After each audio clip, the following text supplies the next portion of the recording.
দর্শক, কিট সংকটে বান্দরবানে সঠিকভাবে করা যাচ্ছে না করোনা শনাক্ত। এ নিয়ে বিস্তারিত জানবো, যোগ দিচ্ছেন সহকর্মী ইয়াসিনুল হাকিম। ইয়াসিন।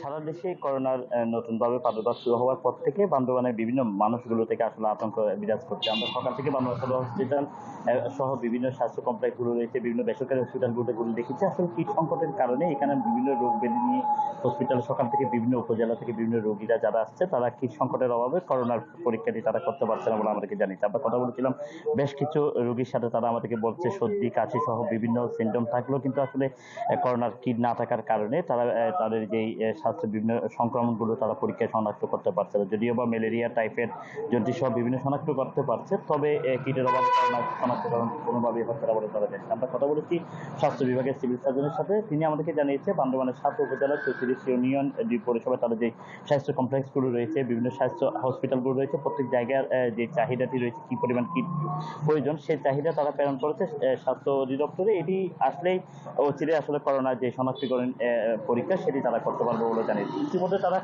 করোনার প্রতি মানুষকে কি পরিমাণ আসলে সচেতন করা যায়, কিভাবে কি করা যায় সে বিষয়ে বিভিন্ন জায়গায় লিফলেট, পোস্টার এবং প্রচারণা তারা চালাচ্ছে বলে জানিয়েছে।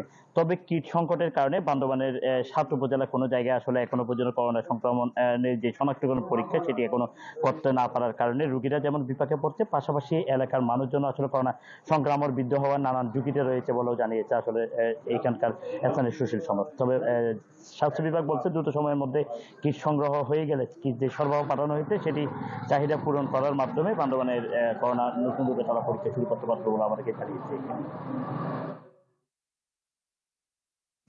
ইয়াসিন, আপনাকে ধন্যবাদ। দর্শক, বান্দরবান থেকে সরাসরি যুক্ত ছিলেন সহকর্মী ইয়াসিনুল হাকিম।